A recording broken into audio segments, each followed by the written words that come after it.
There's several themes that Paul brings forward, and we have been visiting them in the previous messages. We've looked through from chapters 8 through 10, where the predominant thought is Christ as our high priest.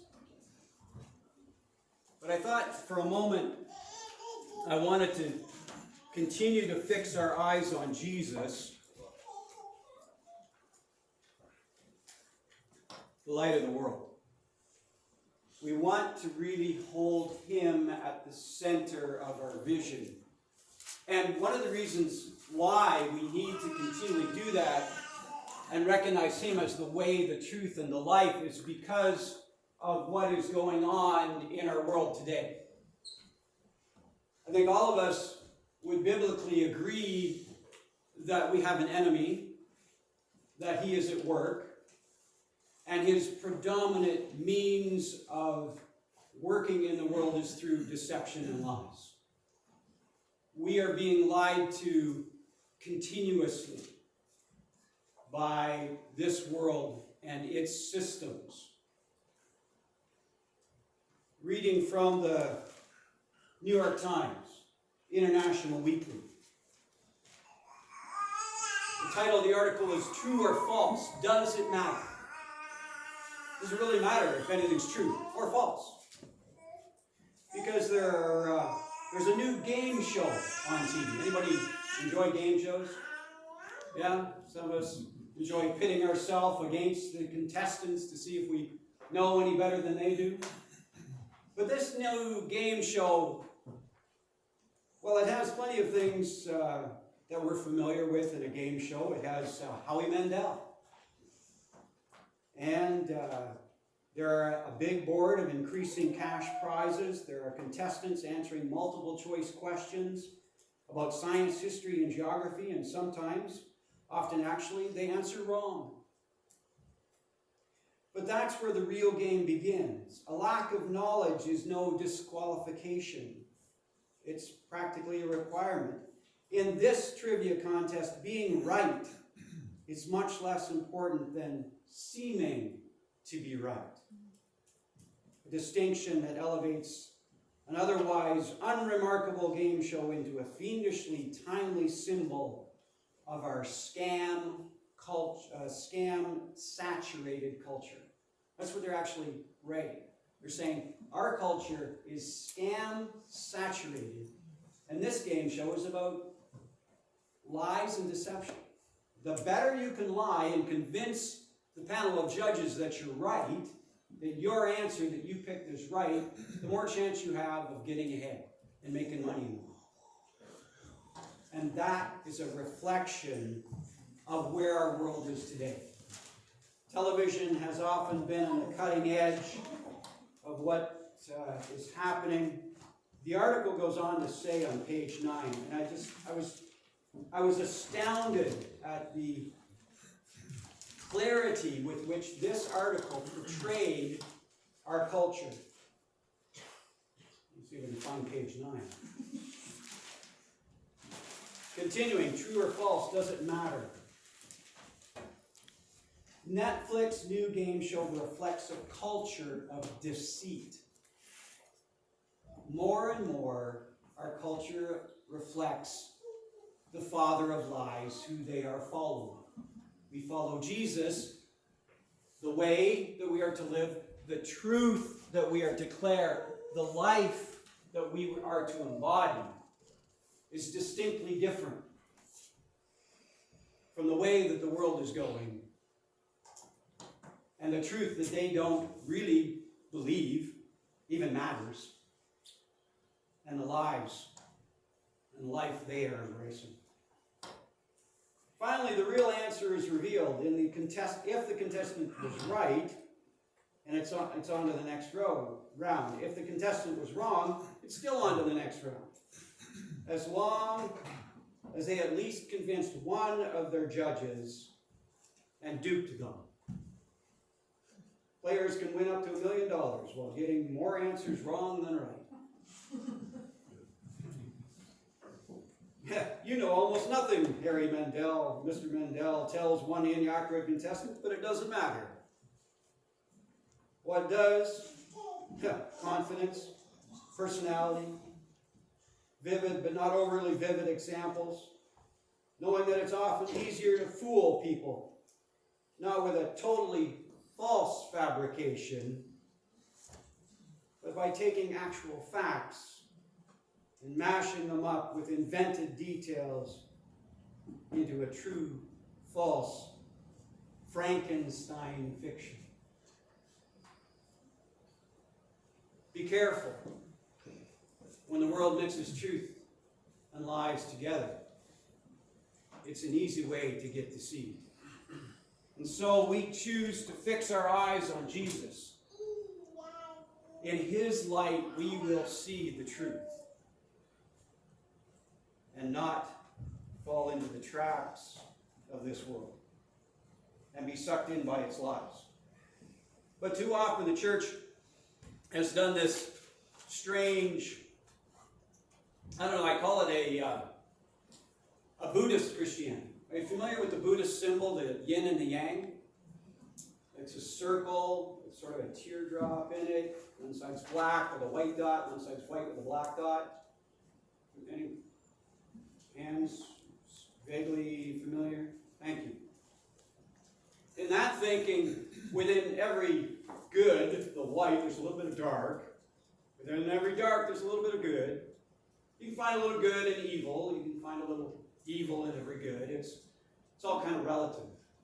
There's no real truth.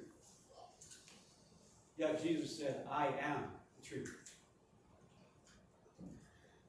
In him there was no darkness. But we've fallen into looking at the world differently. Very much like the Jews of Jesus' day. Because they had so fixed their eyes on the shadow of the past, turning their back on the light that was present right there in Jesus. And that's where we begin in chapter 10 with the law.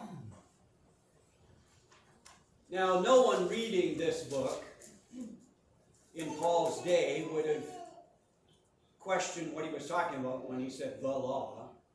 They all knew it was the law of Moses. They all knew it was the Torah, the first 5 books of the New Testament, or the Old Testament.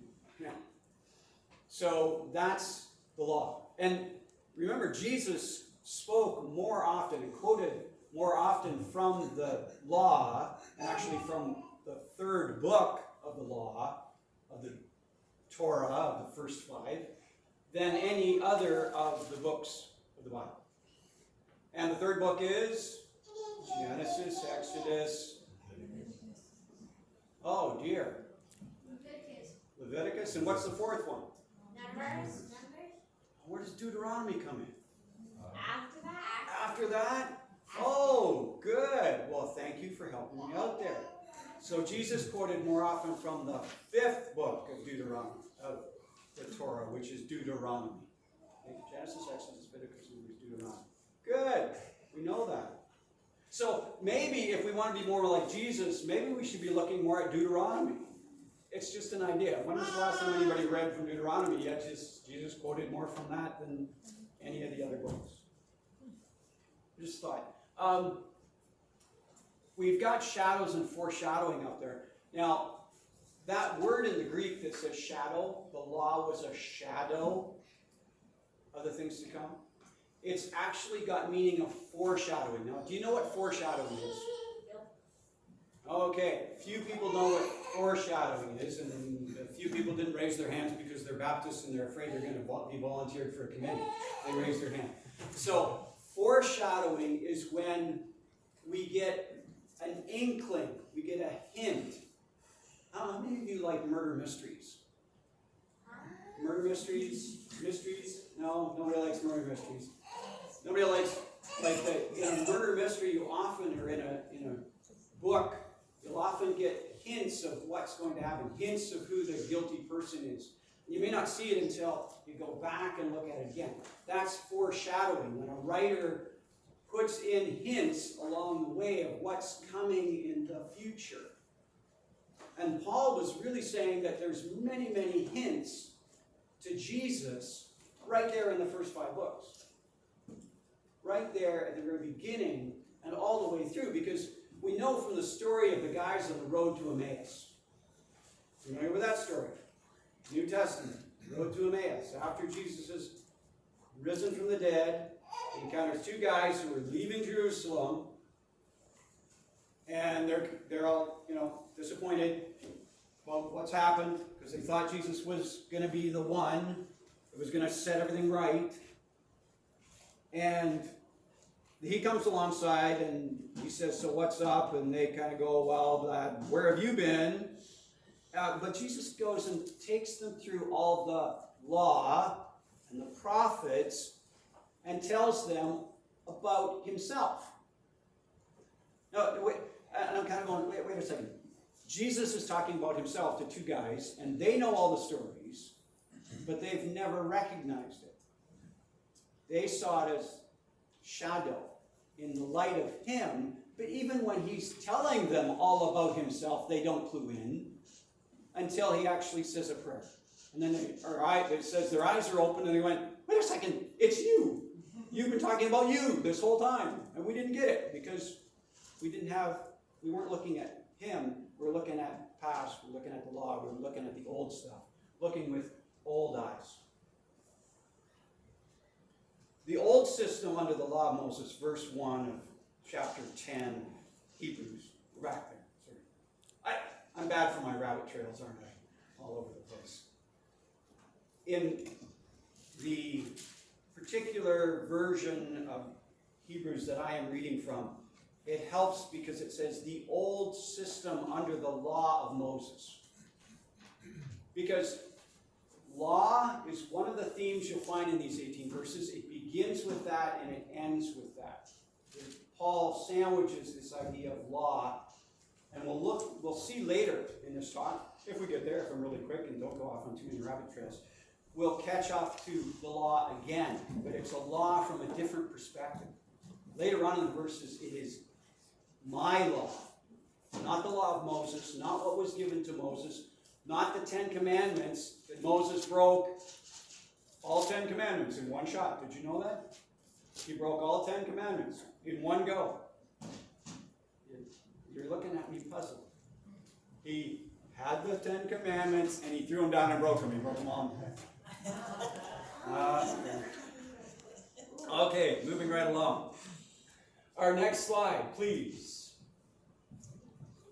It's not going to be up there for too long because you're going to get hungry. But this morning what I'm doing is really just serving up some hors d'oeuvres. I'm just giving you little tastes of the scriptures. I want you to get hungry. I want you to dig into this for yourself. I don't want to serve up a whole meal. I want to give you this little taste of here and this little taste of this, and hopefully one of the things that we'll talk about this morning, one of the things we'll touch on, we'll go, "Hey, yum, that's cool. I want to look into that a little further." Okay? That's sort of what I'm trying to do here in the shotgun effect that you're getting. It's not a bullet this morning. I'm not hitting a target right on. I'm just doing a blast. Hopefully not from the past. The law. This is the law that they would have immediately focused on when Paul said the law. 10 Commandments, the core. But we know that the Jews weren't satisfied with the 10. They wanted to look at all of the instruction that God had laid out for them.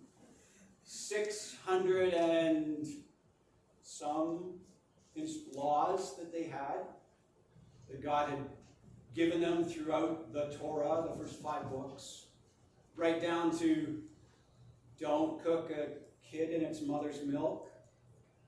Anybody remember that one? One of the commandments of God. Has anybody cooked an animal in its mother's milk? Why did he make that one of the laws? You know what the Jews did? They took that one verse, that one commandment, and made a whole dietary structure around don't cook a baby in its mother's milk. Even to the point of having 2 kitchens. one for dairy and one for meat. And the dishes that you used for dairy, you couldn't use for meat. You had to keep them separate. They thought, like many of us do and fall into the trap of, that if God says this is really good, if I stay this far away from something, well, then if I stay even farther away, then it must be even better. Make it more complicated. Remember, Jesus talked to the Pharisees and said, you tithe your mint and your cumin seeds. Imagine sitting there and counting out all the seeds that you got from your cumin plant and tithing the 10%. That's for God. And that's how particular they were. Yet Jesus said, but you're missing out on the more important things. You're missing out on mercy and justice. Getting distracted by the little things, mixing the truth and the lies together, getting deceived and distracted. The law was a shadow, and it's in the shadows intentionally. Law was a shadow of the good things to come. And it might be translated the good thing to come, the one that was to come.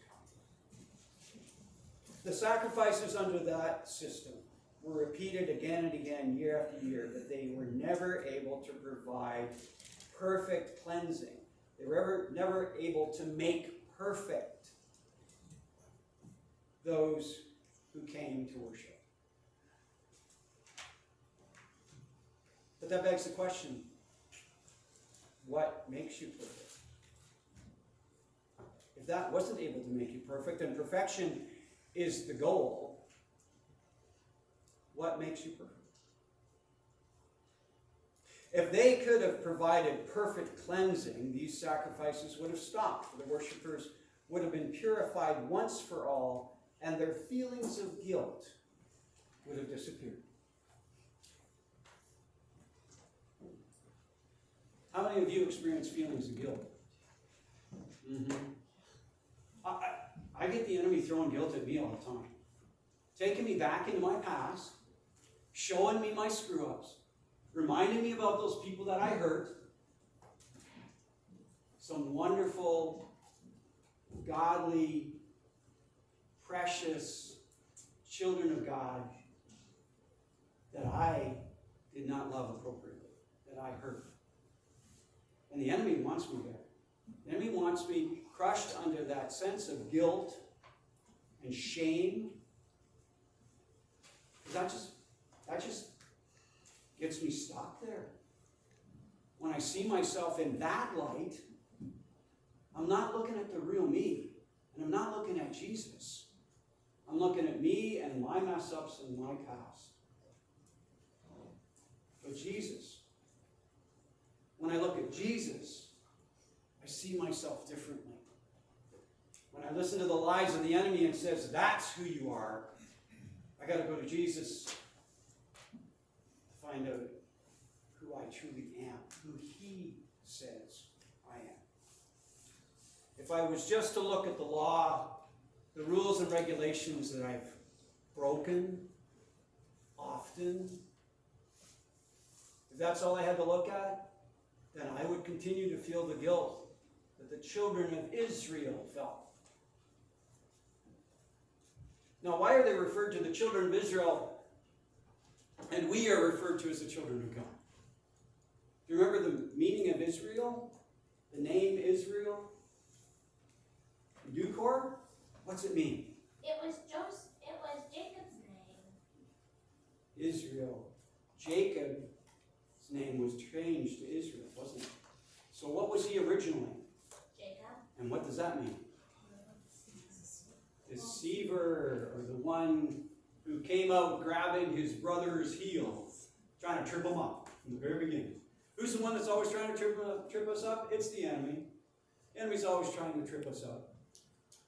These are the children of the one who was trying to trip up everybody. The deceiver, Jacob, deceived his brother, deceived his dad.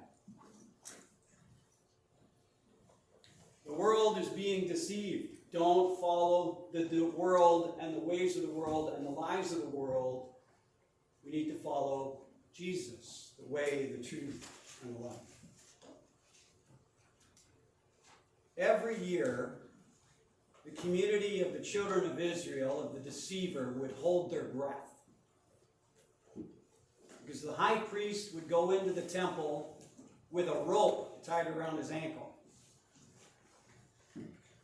Because if he had not done it perfectly, if he was not acceptable, if the offering he was bringing was not acceptable, and he was not acceptable in God's sight, they were going to have to pull a dead guy out from the Holy of Holies by his ankle by the rope. And everybody held their breath because they didn't know. They did not know whether God was pleased with them. They did not know whether they were forgiven. Until that guy walked out alive. Okay, we're good. Imagine the tension, the angst, the anxiety, not knowing whether the sacrifice was going to be acceptable, whether God was going to be pleased. We are free from that. Amen. We have been set free from that sense of needing to worry and wonder whether we're loved, whether we're forgiven, whether we're enough. Because Christ has stepped in to the Holy of Holies, being the sacrifice himself. That's what we've been studying about. And so it says, beginning in verse 5, that those sacrifices actually reminded them of their sin year after year. Because at that point in time, you'd be sitting there wondering, okay, have I covered all my sins? Have I made the right sacrifices? Have I made enough sacrifices for this year, for all of my sins this year? There'd always be that question for those people. We should never have to question how much we love, how much we're forgiven, how we have been made perfect in the sight of God because the perfect one was taken our place. It is not possible for the blood of bulls and goats to take away sins. That is why when Christ came into the world,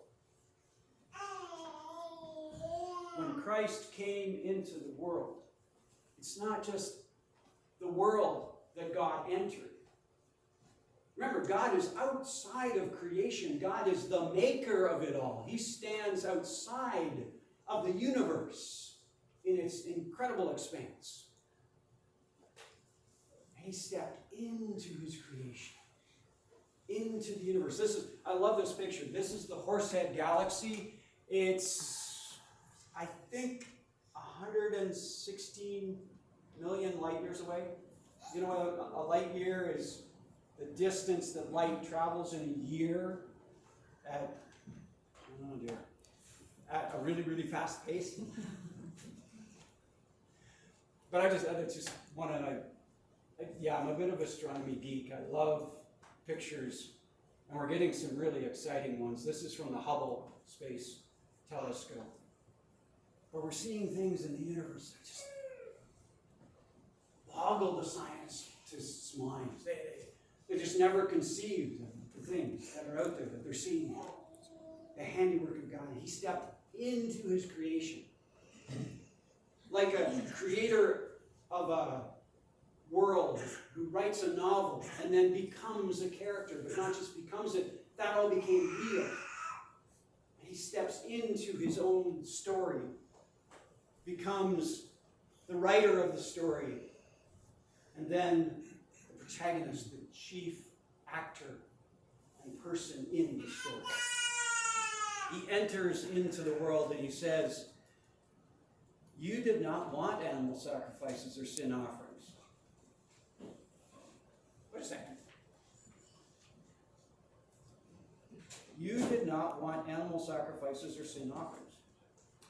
But that's a whole lot of what the Old Testament is, isn't it? Isn't it? Yeah. I mean, that's what we're talking about. We're talking about animal sacrifice. We're talking about the blood of bulls and goats. And yet here, Paul is quoting the psalmist, Psalm 40, I think it is. the really small print at the bottom that you need my glasses to see. Yeah, Psalm 40. But Paul is saying Jesus said this. He said, God, you didn't want sacrifices. Well, then why do we have it? One of the theologians that I read talks about how God is very accommodating. He works with us. One of the key examples of that is when Israel asked for a king. They rejected Samuel, at least Samuel felt rejected, the prophet of the time that God had put in place to rule and give direction to the nation. Now they said, we want to be like the world. We want to be like everybody around us. We want a king. And God said to Samuel, they're not rejecting you, they're rejecting me. They're turning their back on the light so they can become more like the world and the shadows. But God gave them a king, didn't he? He gave them what they want. God will give you what you want. Might not be good for you. Hopefully you'll learn through the process. But just like a father who gets bugged by his kid, and even though the dad knows it's not going to be the best for the son or the daughter, they capitulate and say, okay, if that's what you really want, I'll work with you. And hopefully through the process you'll learn that I know better. That my first choice for you was better. Hopefully we are obedient children who listen to our Father and don't fight with them. But the world certainly wants us to go after the things of the world and not the things of God.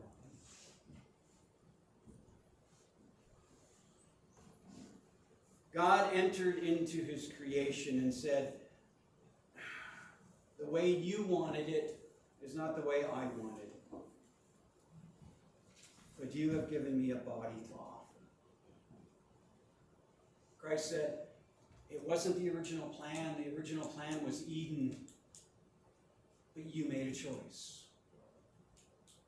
You chose to eat. You chose to indulge yourself in the things of this world. And because you made that choice and because I love you, I'll work with you with it. And I will be the sacrifice.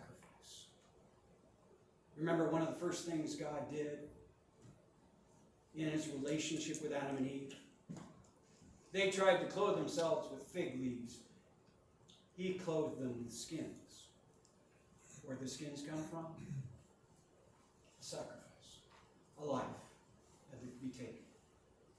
It is a foreshadowing, right in the very beginning of Genesis, of the life that needed to be taken to cover our sin, to cover us.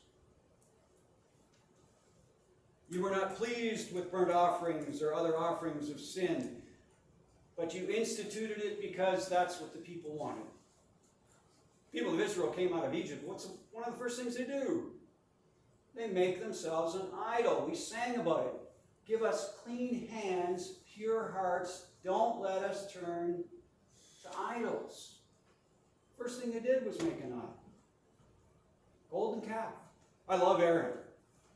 Aaron goes, Moses comes down from the mountain, breaks all 10 commandments at once, says, what's going on here, to his brother Aaron, who's the high priest who they all went to, and said, give us a God. And Aaron said, well, I don't know, I threw the gold in the fire and out came a calf.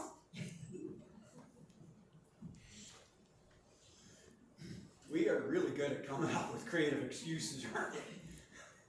Oh, I don't know. I don't know how it happened, God. It just happened.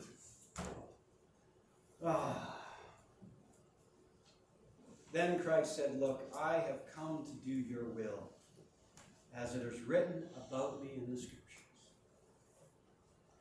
In all of the prophets, in all of the Torah, it is written about him. And I have come to do your will. Where do we hear Jesus saying that again so powerfully? In the garden. Not my will, but your will be done. Echoing what we should be saying each and every day.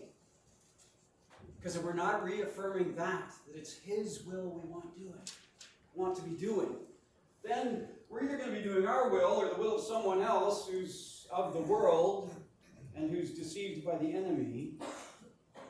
So if we're listening to any other voice but a voice that's speaking the words of Jesus, they're most likely listening to the lies of the enemy and just repeating them. Or maybe they're just playing the game show thing and trying to pull the wool over your eyes. Look good. You don't have to be right, you just have to look good. That's the way of the world. That's the deception that is around us every day in every media. Now Christ in verse 8 said, you don't want animal sacrifices or burnt offerings. You're not pleased with them, though they are required by the law of Moses. Then he said, look, I have come to do your will. This next verse, he cancels the first covenant in order to put the second into effect. I read it in the Greek. And it has an interesting other meaning.